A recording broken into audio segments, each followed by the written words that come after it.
Hey everyone, welcome to Plants and Politics. So, Democrats have taken action to expand the Supreme Court, and it's about damn time.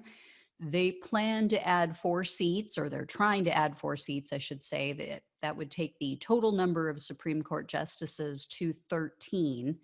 So, cue Republican lawmakers bitching and whining about how unfair and unprecedented this all is. It's neither. First of all, this number of justices is set by Congress, and it has changed over the years. But what they're going to say, and their major argument is going to be that Democrats are trying to rig the court, when that's exactly what they tried to do.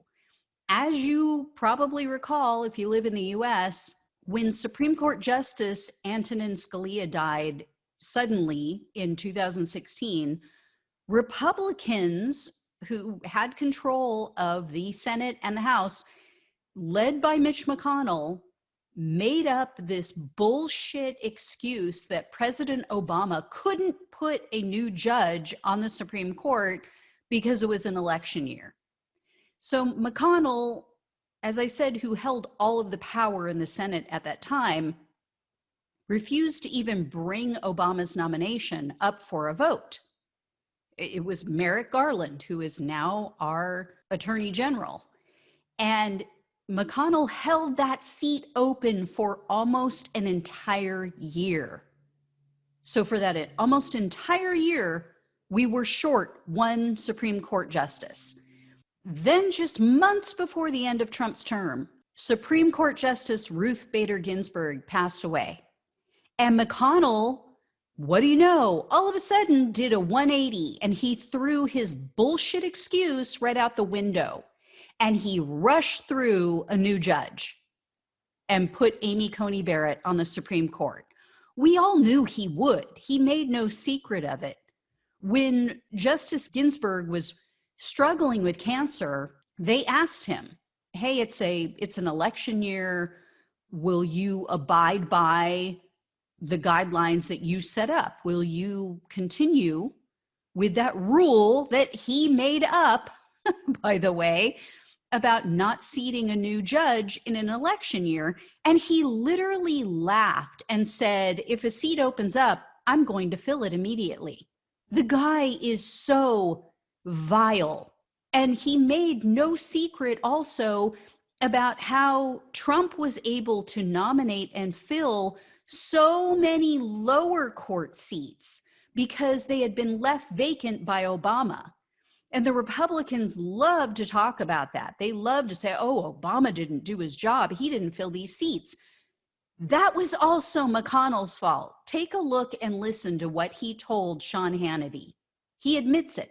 I was shocked that former President Obama left so many vacancies and didn't try to fill those positions. I'll tell you why. I was in charge of the of what we did the last 2 years of the Obama administration. I will give you full credit for that. And by the way, take a bow. All right, that was a good line. And in that same interview, McConnell explains to Sean Hannity why these lower court seats might actually even be more important and more valuable than Supreme Court seats. So take a look and a listen to this. We did our 50th Circuit Court judge just yesterday. Sean, to put that in perspective, Barack Obama did 55 circuit judges in 8 years. We've done 50 in 3 years, and we have at least a year left for sure. We're going to do more. 1/4 of the circuit judges, remember, most cases don't make it to the Supreme Court. Most complex litigation never makes it beyond the circuit courts.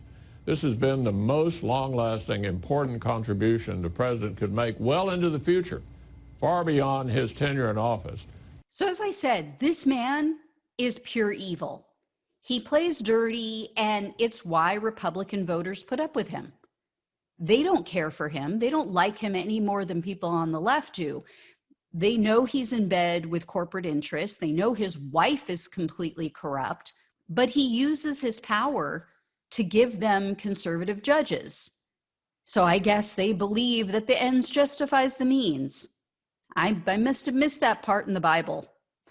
I guess I missed that part about how, you should love and treat your neighbors as yourself unless they have something you want, unless you have the opportunity to steal it.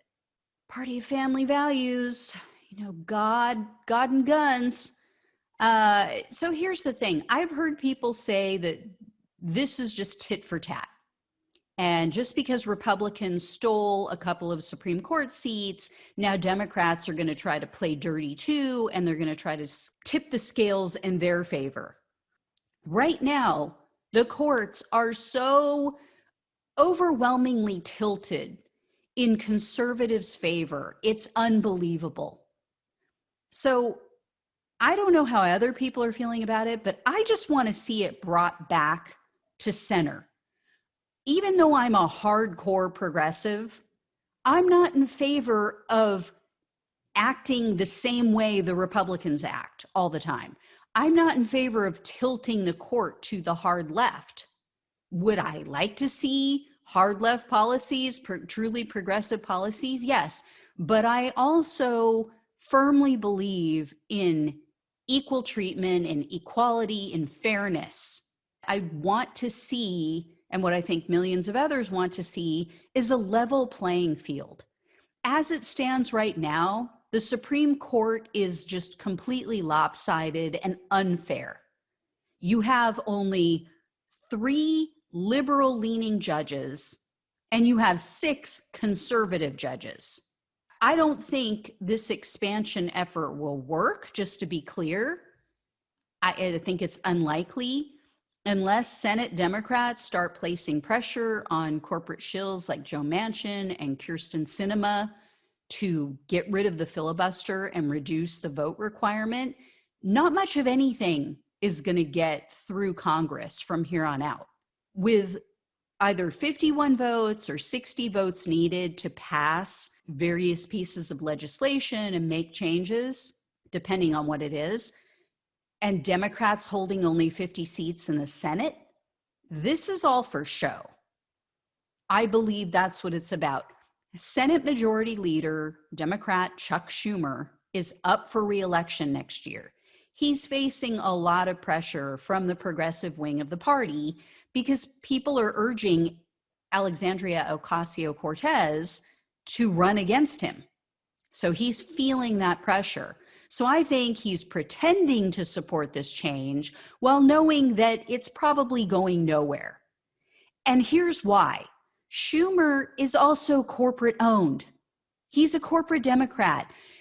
The things that Supreme Court justices agree upon and vote for, conservative or liberal, are corporate interests.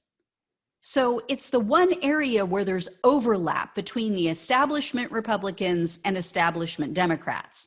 The Supreme Court will typically allow things, or they're at least loath to take up issues like gay marriage, trans rights, even abortion, even things like Roe versus Wade.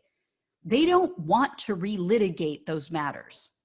However, when it comes to protecting corporate power and money in politics, like the horrific Citizens United case, which is at the core of all of this disgusting pay-for-play corporate control of our government that we experience nonstop, they're all in agreement on that.